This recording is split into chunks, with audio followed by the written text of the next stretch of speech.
Welcome to Dash Talk. I'm Myron McGee. Today I got special guest host Anthony Johnson, Jason Nelson, of Focus on the Funny. Dash Talk, disturbing, also stimulating, humorous talk. And today we're going to give you some insight about the inside and clarify some things about prison for you. What's that?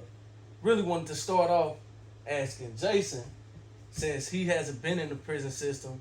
I did 7 years. Anthony, how many years? 4.5 years. 4.5 years. So we got experience in the prison system, and we wanted to hear about some of the stereotypes or how you feel prison would be if you were in prison, Jason. I don't want to think about what prison gonna be like if I was there. Why you laughing like that? Like, man, I ain't even wash nobody's drawers now. Yeah. Time out. I'm gonna be a praying man in that motherfucker. Yeah. But yeah, well, no, no bias. So you unfiltered. So ask whatever. Whatever. The number one stereotype when it comes to people incarcerated is what? Homosexuality. Well, is it considered homosexuality, or is it considered just people indulging in their sexual urges? Homosexuality.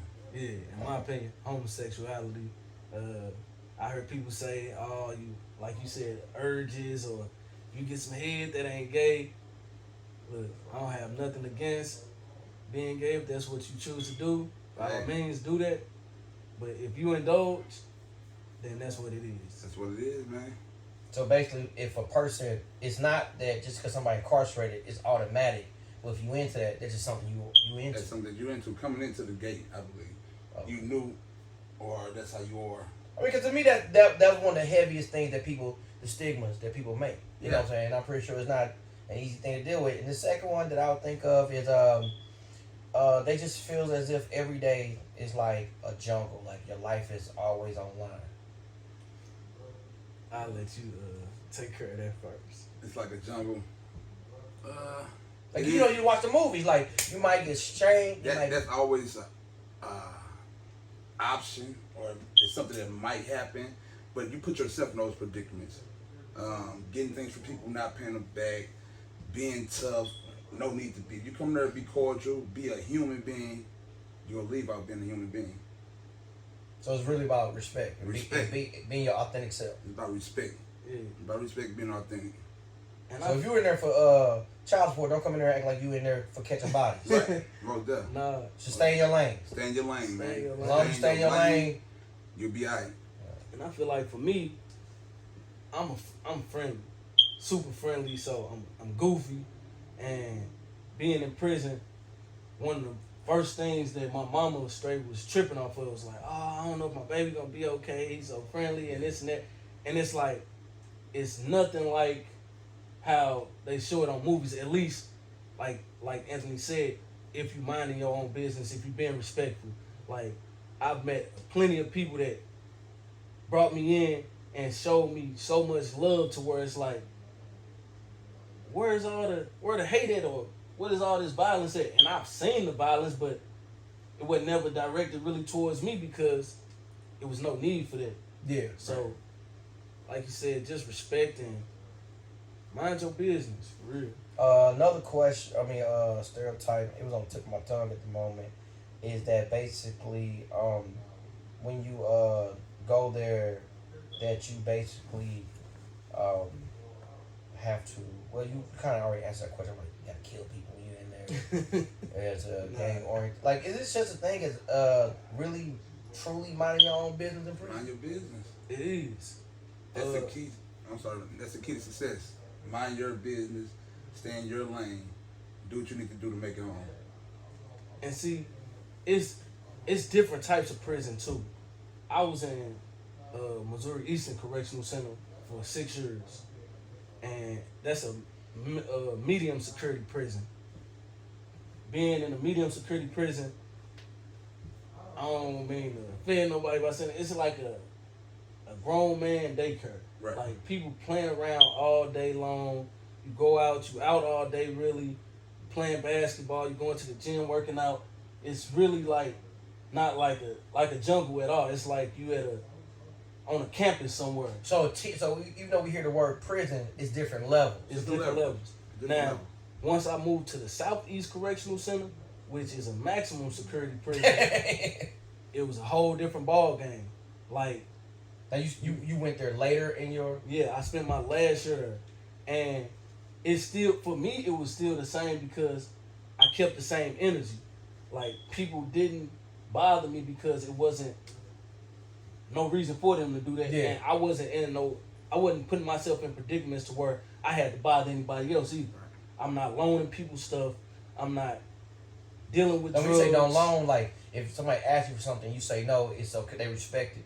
Yeah, it's cool. Because your facial expression. It depends on who you're dealing with. You got some guys who, you got that rowdy person that come in the dorm or whatever not, who's want to start shit. You know what I mean? And, oh man, I can't get a noodle. I can't get a cupcake till later on time. You know what I mean? So it's always that. I was told by my uncle, who did a few stints here and there. He said, never give a man in prison your apple. I don't know exactly what that means. He like that goes a couple different ways, right? Yeah. that what he mean? Because he like, I thought he meant like an actual. Because one time, Jason Nelson did a little time. Actually, I was in Kansas City. I refused to sign a ticket. I was being an asshole. They took my car. I was in Raytown, Missouri. They took me to the holding cell. Then they transferred me to what they call Johnson County, Missouri, I believe. And they had me there. And then they put me in this dorm. And I remember what my uncle told me when I was younger, like, don't give a man your apple. But I'm sitting there, and this made me feel uncomfortable. You know what I'm saying? When I came in there, everybody like, man, how you doing? You cool? Man, what's up, man? And this was like a jail, which it felt very degrading. All white walls, no clock, no window. The toilet is like facing out. Yeah. You know, and I was like, man, I cannot shit while I'm in here, bro. I was like, first of all, I make faces when I shit because I didn't have a good digestive system. I was eating bad back then, take a lot. You know what I'm saying? I had to wipe my ass a lot. It's crazy, man. So I like to shower at that shit. There's so many different things to this. But, damn, what did I say about me? These motherfuckers like, hey, man, you want some candy or something? Like, I'm like, nah, man, what the fuck you niggas? Why you doing it loud? What the fuck what that mean, man? Yeah. It depends on where you at, though. Like, what's going on? You know, but yeah, the laugh made me feel cold. Like, because sometimes giving you candy, you don't want to take the candy, man. I didn't take the candy for the record. Cakes, you know but the thing about it was, so the next day, and I was only in there for probably 24 hours, man. I was like, I don't know how people do that. I was already writing love letters. I was like, come on, a plan. I'm gonna do the rest of my life. And I was only there for less than 24 hours. Right. I was willing to say I was guilty. Cause that's what they did. They said, "Hey, you come in here and just say you guilty. We let you out." I'm like, "Oh, they were trying to teach me a lesson." Guilty. It was nothing major though.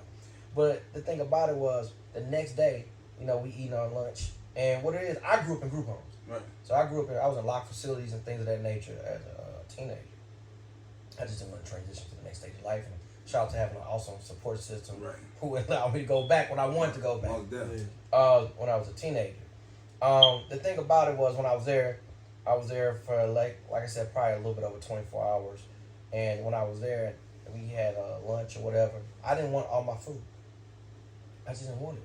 And then I gave this dude, he was an older guy. He was like his birthday, and they were like, you know what I'm saying? So I was like, hey man, you want this cake? Oh, y'all left. So I gotta clarify. He's with the game. He's with the spill, man. That's what we call a spill, man. Oh, he like, man. But I'm like, here. But then they start arguing, like, man, you always getting extra snacks and shit. And I'm like, what the fuck? It's just cake. That's all you got in there. Yeah. And I wasn't even in prison. I was in jail. Right. That's all you got. That's all you got. You got you yourself and that tray. You got to make the best out of it. So, if you don't mind me asking, as a person who hasn't been incarcerated, you said Anthony? Yeah. What was your initial feel like before that? How you been like, and because you look young as shit though. I'm 40. Damn, dog, what you vegan or something? Man, everybody come out here look young as shit, man. Bloodline, man. Good bloodline. Yeah, man, I'm just saying, man. I was with my partner today. They thought he was his son's brother. I'm like, damn, maybe I do need to go in. A little bit. Put me salt take a fire, made my line start growing back. Anything. Right. I'm like, damn, I need another haircut in this motherfucker. But the thing about it is, initially, what was your?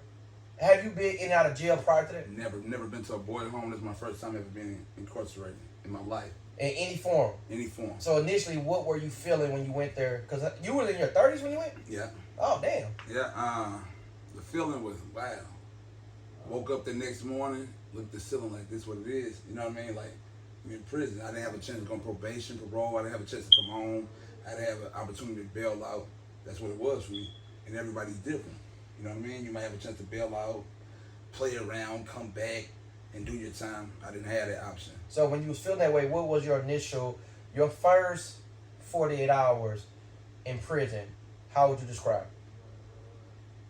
Not just internally, but externally. What do we see in your first 48 hours? Everything a blur. Like you see a blur. You see it's corporate. It's you got your little area right there, sitting area, day room, showers and everything like that. But when your first initial, when you're in, you're in, you got to do time. It's like you can't even think. Dude. But when I say what did you see? As far as what? Like what do it looks like? Like is it people they playing cards, people laughing, people cards, fighting, people arguing? Everything fighting. As a new person, what fighting, do it look like? Chess plays, spade games, correctional officers walking around, walkie-talkies going off, everything, dude. So what as a new person in prison, especially at such a late age compared to some, right? What did it look like to you though? What were you looking for? If you out. don't mind. I was looking to get out. You asked what I was looking for. I was looking to get out. The way out. As far as what though? What you like when I first went to LA, right? Yeah. The only thing I knew about LA was things I saw in movies and then music I heard. Yeah. So I'm over on near 47th and Normandy area. My partners from Chicago, they rent a house in South Central. Right. Every alley looked like the one that Ricky got shot in Boys in the Hood. Right. Every alley. Right. I'm talking about every alley. But because I heard about like Bloods and Crips and what you could wear and not wear, I'm like, do I got on the right colors, man? Right. So I'm like, I'm not sure what to say. I'm over there on Venice Beach, and to me it's like the equivalent of Del Mar Loop in St. Louis of beaches. I mean, obviously way more extravagant. But I remember seeing this Mexican guy, and he had STL tatted on him. Right. And he had a Ram jersey on. Now this St. Louis, so the Rams, my identification with the Rams originally is from here. Right. You know, at least when we got them.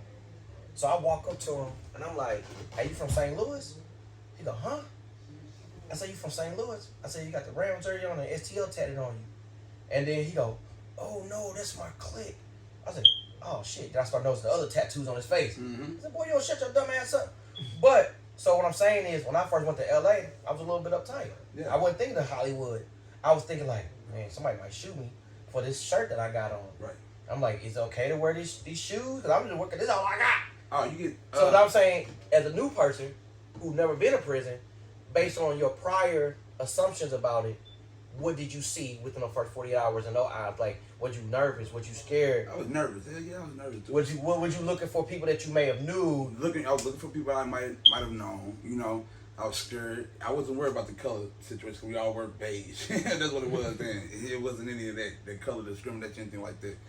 It was just crazy, dude. I had a perception of prison from movies and things like that when I went in, which it was like the setup, you know, the chess games and people playing cards and things like that. People cornering yourself. Yeah, all that. But it's like a hidden society, dude. You got to know how to maneuver within that place, dude. You're going to learn that. They're going to show you that by your actions.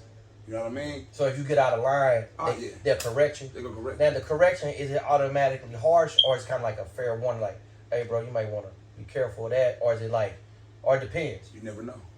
It depends on where you at. You never know. So really, it's like life, but it's in a confined, just like any neighborhood, right. But it's in a confined space. Confined space. Where nowhere to run. Nowhere to run. Now, what about you? How would you describe, based on, because prior to you going to prison, have you been incarcerated before, like jail or anything? Yeah, I was in jail before. I did like 30-day shock in the St. Louis County jail, and I did a couple times where I was just in jail for a day or two, just BS charges or little kid stuff, stealing, stuff like that. And this time though, when I was going in there, and I knew like this was serious, I'm not gonna be coming home in a couple days or a month or nothing like that. Scared. And it wasn't about being scared about somebody doing nothing to me or nothing like that. I was scared about making it out. Right. Because at the time my son was 3 years old. Yeah. And I'm like, okay, I know on the movies, people getting stabbed, people fighting, they killing people, all type of stuff like that. So I'm like, I don't know if I go in here, if I'm gonna see somebody that don't like me from the past, or yeah, I might bump into the wrong gang or something like that. and I might have to stab somebody. I might have to kill somebody. This all the stuff you thinking. Yeah, this stuff going through my head, and it's like, man, I'm just hoping don't none of this stuff occur to where I end up not making it home. I was doing drugs bad. I was doing pain pills, so I'm like, man. While in there or prior? Prior to going in, but I still was searching it out when I went in. So I'm like, I don't know if I'm an OD, whatever gonna happen. Right. And I'm like, man, I don't want my son to not have his father in his life. So all this was going through my head at the time, and it's like, man, this is straight scary, but it's something that you don't show. Yeah. Because you can't let people see your weaknesses. So you got to be strong mentally. So this might have been how I felt. Like, man, I need to, he said, no bond or nothing like that. Right. So I want to bond out. I want to get out of here. I want to get back to the streets. Like, I want to be back with my family. Because I know now the charges that I had, they was charging me with first-degree robbery, first-degree burglary, and armed criminal action. So I'm like, man, these charges, I'm gonna be gone for hell. Can you like, break it down for him? The charges. First-degree robbery, hold from 10 to 30 years. First-degree burglary, I'm not sure the charges they end up dropping that, but I'm thinking somewhere to like 10 to 20 years or something like that for burglary, and an ACA or armed criminal action that's mandatory time depending on what they give you. Like, I know a guy that got 30 years for armed criminal action. They got to do all 30 of those, but most times it might just be a mandatory 3 years to do. Minimum. But you got to do those 3 years. So your first 48 hours, through your eyes, going back, how old were you? I was 24. So a 24-year-old Ryan McGee before the dash life. Yeah. I mean, it's always probably within you, but before you was dashing through life, you was passing through life. Yeah. So the first 48 hours visually, and I bet you can, take us, I know you talking about what you was fearing, but what do it look like to you, like when you first walk in, if you had to give us, shout out to people watch Pornhub, POV version. but if you had to give us that version, if we was in your brain, what do we see in your eyes? And I'm gonna give you my version of prison, because walking into county jail at this point, it wasn't nothing different because I had already saw what goes on in the county jail. Right. Okay. So walking into prison, going into you got diagnostic where you go. Everybody has to go there when they first get their diagnostic, which is in Bon Terre, Missouri. And I don't want to get that part either because that's not really it. That's like just a holdover for a few months. Into the Missouri Eastern Correctional Center. You get off the bus. You go right into where the property room is and clothing issue. They issue some clothes. You got to go in. You got to change out and take your sizes and stuff like that. And it's does it feel degrading or inhumane, or is it just? It's inhumane, but the most scariest part is that bus ride to prison. Like in a movie, dude. That's the most overwhelming part. That bus ride, not knowing you're going, not knowing what you're walking into, especially not ever being. It's scary. So when y'all first walk in, let's say, and you get to implement yourself with they call general population, how do you decide where you sit at or where you go? All right, let me give you this. I walk into, after I leave clothing issue and everything like that, the way, they call it Pacific. So the way Pacific set up is, while you walking down this walk, it's a fence, but you can see the yard.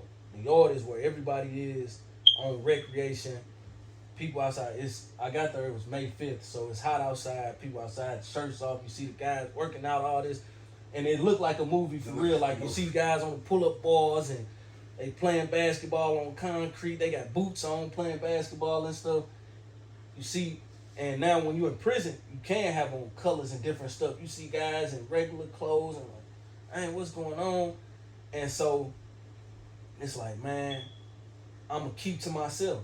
And it's hard for me because I'm extra friendly. I like to be involved. I like to be included.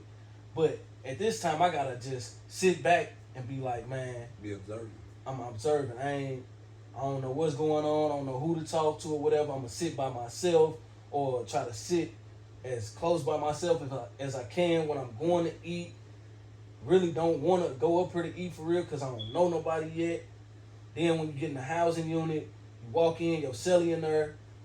Me, this dude was like 63 when I first walked in the cell, old head.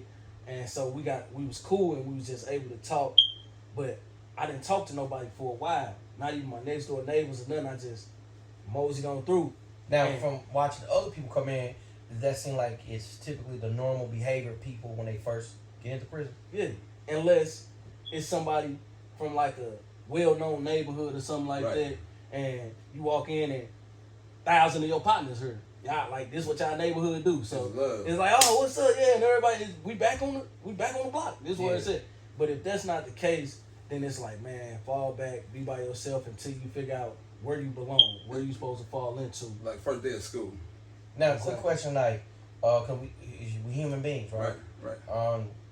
How long were you in there before you allowed yourself, if you allowed yourself to cry?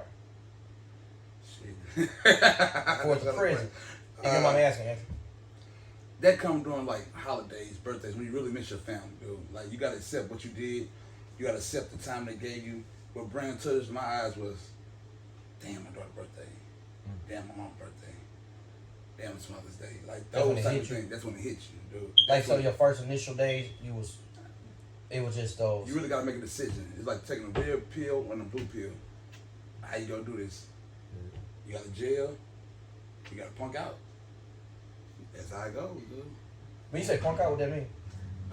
You got people who tell or trying to figure a way out. You got guys turning guys in. It's a lot of things going on with the prison system, you know what I mean? Or PC. I can't do the general population, protective custody. Red pill and blue pill. But also, basically, when you say that in regards to like just crying, the emotions, because like sometimes when people describe people coming from prison, they always like these hardened people with no feelings and no emotions. And see, the crazy thing, my first time crying was last year. I was in Charleston, and I'm in the transitional housing unit. It's like your life or for? No, my first time crying in prison. Like, man, this nigga was consistent. It was it's my language, man. I'm trying to work on that word. I'm like, damn. But it was I was in the transitional housing unit. It's a therapeutic community, right? And so I'm sitting around with my guys, and we had a breakout session, which is a bunch of guys get together and we just discuss things, whatever the breakout is about. And this one just happened to be about our kids, and so we sitting there talking, and it was a time where I called my son, and I was talking to him, and I was like, "How do you feel when I don't make it to your karate matches or I don't get to see you at karate practice?" And he told me it made him sad, it made him mad. And so I was sitting there in a group of guys that I felt comfortable around, that showed me love and everything like that. And it was a therapeutic community. So I got to telling that story and I just broke down. It was like, man, I miss my family and friends so much.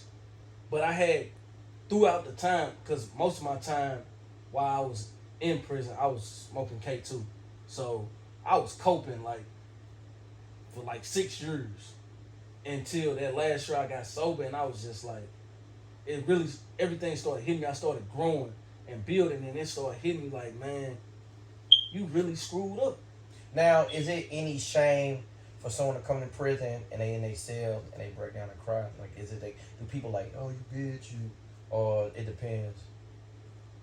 See, it's your facial expression always telling me something else. Because it's hard to No. See, with my Ryan, he'll have a smile, but you got like you have a smirk and then it's look in your eyes like you still going by the rule. Like I can't really say some shit. Because it's like I said before, it's a hidden society, dude. Yeah. Basically, dude. Like you cry, they might not come up directly, but it might be a game that people might play with you. You know what I mean? He's soft, so we're gonna, you know what I mean? Play the game with them, try to get what we can out of him. It's just, that's how it was. It was really real in there. Like, it's really real. So they poke at you because, so whatever they identify as your weakness, that's what they, like if they know you, if you sat over your girl messing with somebody, then, oh yeah, my partner, they'll make fun of that. You got a guy who might come befriend you and zone in on it. Okay, he crying over this. Hey, I understand. And but he's trying to get something out of you. Yeah. You know what I mean? So it's a whole bunch of different variables in the prison system that you got to understand, and you wouldn't know it unless you've been there. Yeah. Did y'all know each other in there or something? No, I met Dash. Yeah, inside the prison. Yeah, I met him inside the prison. Yeah. Does it seem like somehow, some way, you develop some form of like it's a fraternity for guys who made it through? Yeah, Yeah.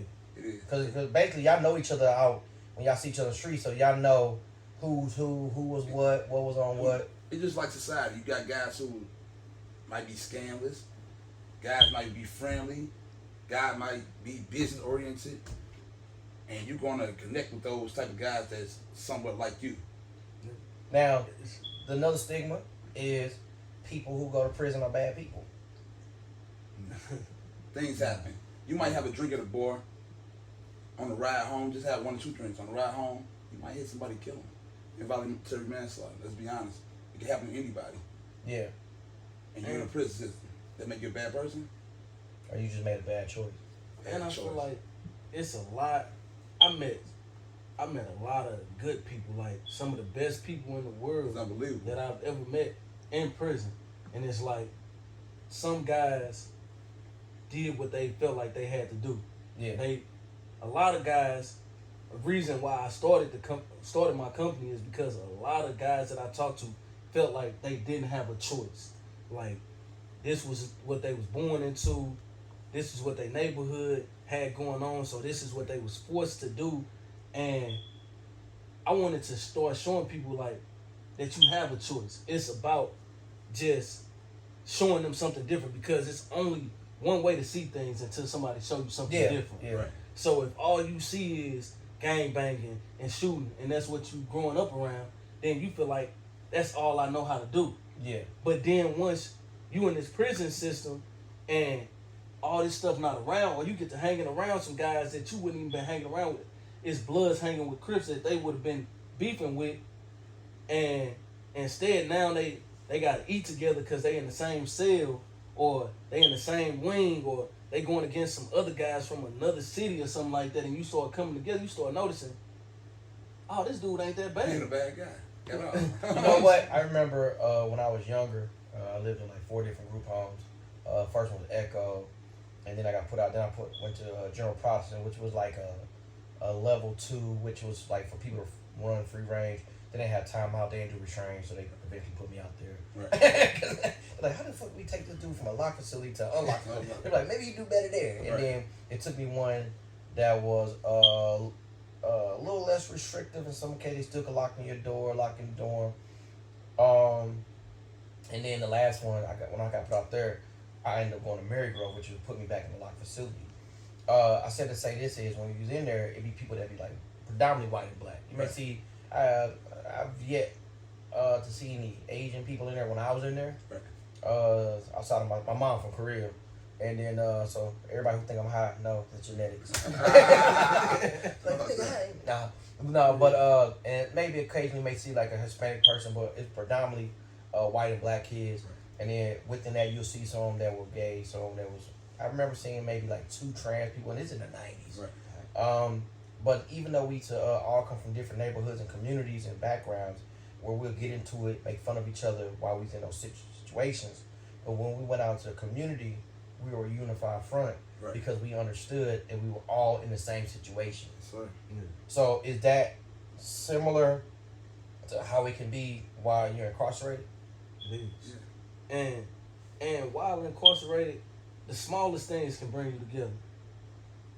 Me and Anthony got cool just playing handball, playing basketball, playing cards. We used to gamble, playing casino. It's a game called Casino. yeah. Playing that. But one of my best friends, he's still locked down, Stephen Terry. Me and him got so cool because one day, him and Anthony made a pizza. Jail style pizza. And it was so, I'm talking about, Terry put his foot in it. It was so good. I was like, man, we got to do this again. And it's a thing called a Cadillac. So where you slide a string outside your door, Yeah. and you got to use the string to reach down to the other end of the room or the other end of the pod. Pie. That's pie, dude. And so me and Terry trying to Cadillac, but it's not working. So the strain is to pass things. Sometimes it might be drugs, it don't matter what it is. But at this particular point, we passing a pizza.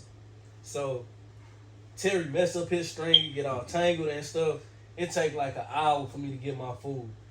It's already like 1 o'clock in the morning. We locked down. So now I'm hot. I finally get it. It's fire. And me and Terry, we in single man cells. This in the county. So I'm like, man, you know what?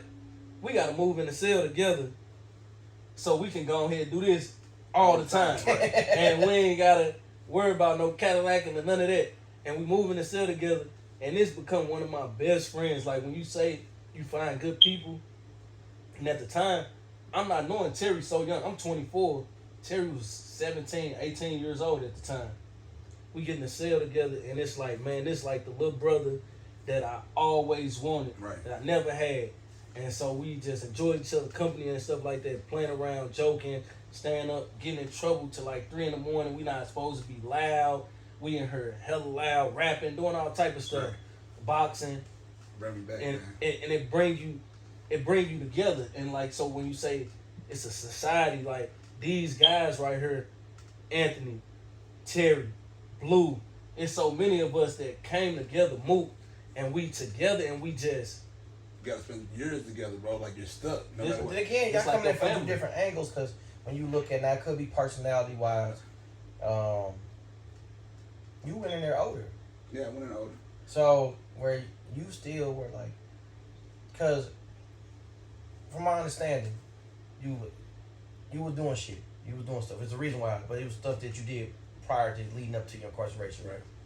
But for as would you say were you groomed to be in the streets, or that's something you kind of picked up on and choked? And that is the reason I'm asking this. that was something I chose. I wasn't groomed to be in the streets. Only person I knew for real that was straight in the streets, my neighbors, like these my brothers that I grew up with. But I played football growing up. Yeah. My mama kept me in different activities, doing different stuff to where I didn't even have time to be in the streets. So the reason I'm asking that, so you went at 24, so obviously, I mean, you was telling me how you take care of your family, worked 2 jobs, you was very mature, you was doing things, you just had some challenges. But it's almost like you was a little bit more goofier in the sense of when you say I'm goofy, I'm friendly, things like that. So, but you go in about how old? I forgot how old I was, dude. I think I was 28. And what like would you raise any particular area? Dude, I went to work. I was always taught to work. Took care of my child. Never got in trouble, ever.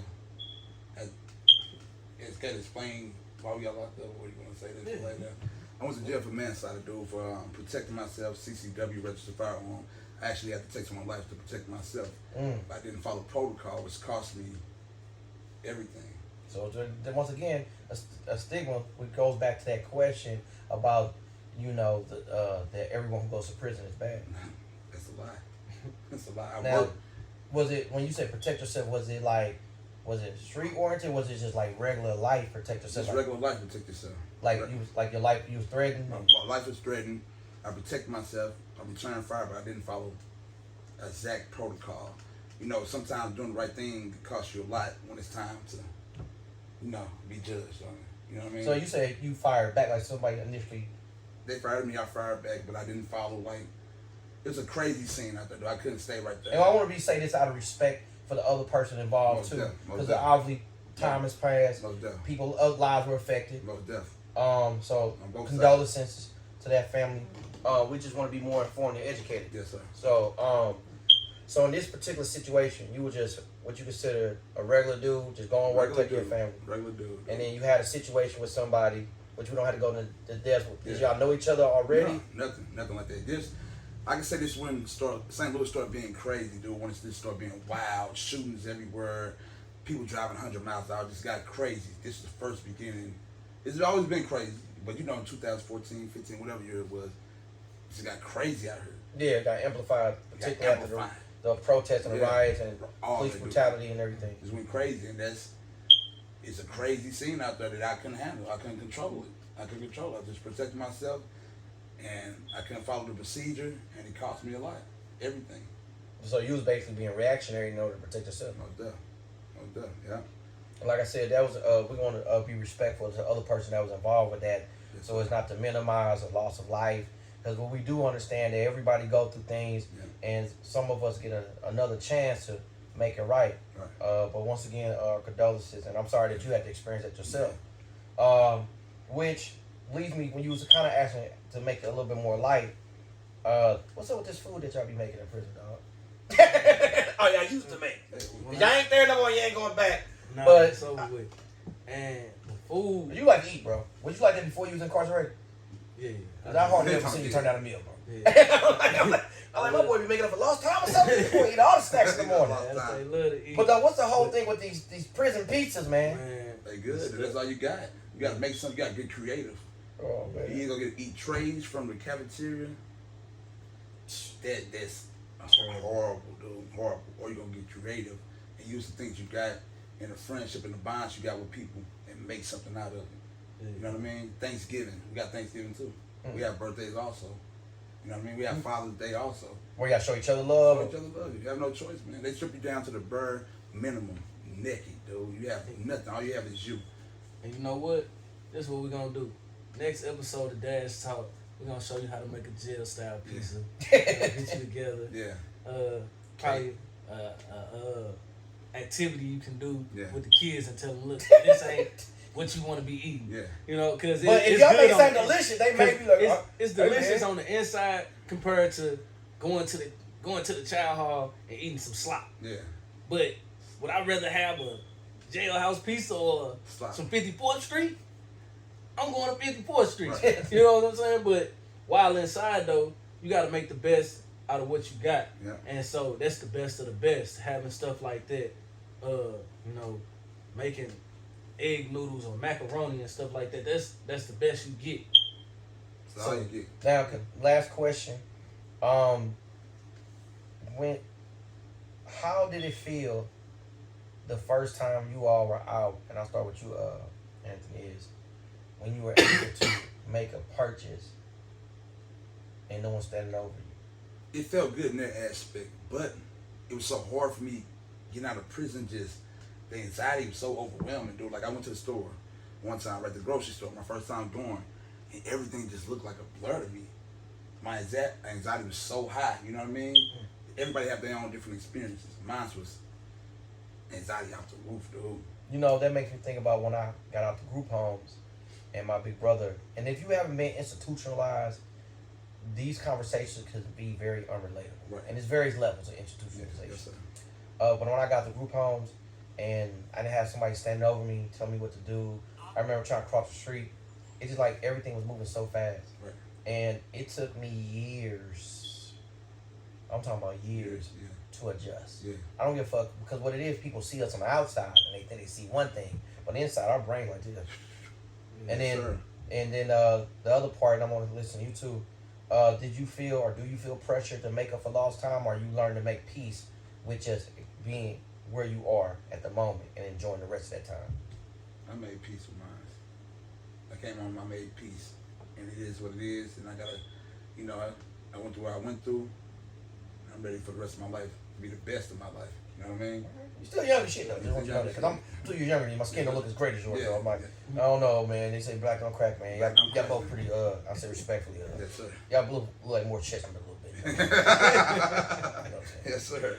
You know what I'm saying? I'm like, maybe I need to do like 2 days. Get this acne away or something. Get the acne away. You know what I'm saying? But, and then for you, like I said, a two-part question to wrap it up towards is, how did you feel that first purchase when you was able to go get something to eat or whatever it was?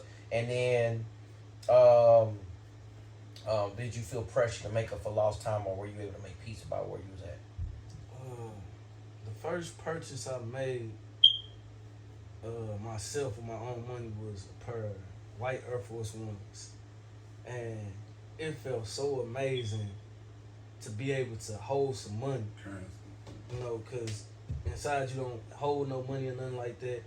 Then you gotta wait to get your stuff. You go to canteen and you buy this stuff and you gotta wait a week or couple days to get your shoes and stuff like that, to be able to go in there. And I went and Hibbett Sports and had the people the money and was like, dang, they like, you need anything else? And you Right. you want to sign up for Hibbett Rewards? And I'm like, yeah, I signed up for that. I'm looking around, I'm like, I don't even know what else I can get. Right. I'm not even, I'm sitting here, I'm ready to spend some money. And it's like, it's amazing to be able to do this. I walked outside the store, I made a video, I'm like, oh man, this is my first shoe purchase. And I was just smiling from ear to ear. It was amazing to me because it was like, man, all this had been took away from me, and it was so much joy. And that brings me to the next question. Sometimes I feel like I need to make up time. Then other times, most times I feel like I'm at peace because it's like you can't make up for the time that was lost. It's gone. There's no way to change that or make it better. Only thing you can do is make the future better than what the past was. Yeah. And so I spend a lot of time with my nephews, my goddaughter, my son. Spend so much time with them because I feel like they supposed to have that male role model in their life, and that's gonna be me. I'm gonna make sure I do that. So that's what makes me feel like at peace when I'm with them, and we out going on ice cream dates or going out and we just at the park and I'm just watching them play ball. It's like, man, it's the things that people take advantage of, dude. Everyday life. Everyday life, it makes you want to times 10, you know what I mean? Well, to answer your question again, when he said the stereotypes of prison and who I thought been in prison, I wouldn't have been there. No, but the thing about it is, and I don't mean acting, like you say, anything can happen. Yeah. And it's only by the grace of God. Lord knows, at the height of my alcohol abuse, where I was getting pulled over by a police driver, drunk, everything. Yeah. And it's times I don't even know how the hell I got home. Just being out, that example you gave, ironically. Yeah. Which I hated alcohol. Yeah. But I turned to it as my coping mechanism. Yes, sir. But I don't want to make an assumptions because I know my personality.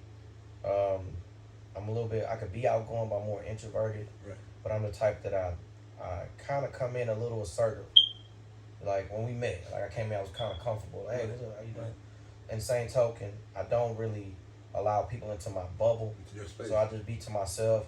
I don't know what that looks like. I know when I was in the group homes, what I did was I watched, I observed, and I made adjustments, but I never compromised who I was. Right. And but anybody can say anything at any time. I usually interact and socialize with people from multiple walks of life. I barely graduated high school. I was almost 19. I was 19, almost 20 years old. I went to 13 different schools throughout St. Louis. So adjusting and adapting wasn't very difficult to me. The biggest challenge was letting people in my bubble. Right. Even me sitting here and y'all energy and presence, of course. If I'm being transparent, like, I have my own company, I have my own business, I have my own vision and goals, and I'm basically meeting people of different walks of life, and I'm learning how to let my guard down. Right. And that's hard. It's hard. You know what I'm saying? So the crazy part is I'm glad I got to talk to you guys because it is stereotype of stigmas. Like, it is, like you tell me you've been incarcerated, I'm like, man, this dude must be like a reformed gang member or some shit. And then you like, no. And maybe there's some other layers you just can't tell me. I don't know. Right. And it's crazy. Like my cousins, my little cousins just left. Like what he said, to reiterate on what he said, I'm big on family now, doing family things, family trips, taking care of the kids, the nephews, the nieces. You know what I mean? That's what it is for me now. You know what I mean? But you know what it teaches me? Don't judge a book by its cover. You can't. And don't speak on nobody whose shoes you ain't walked through. That's true. Because you really don't know. That's true. That's the crazy part is, and sometimes it ain't that people are. It's better. It's just some of us ain't get caught.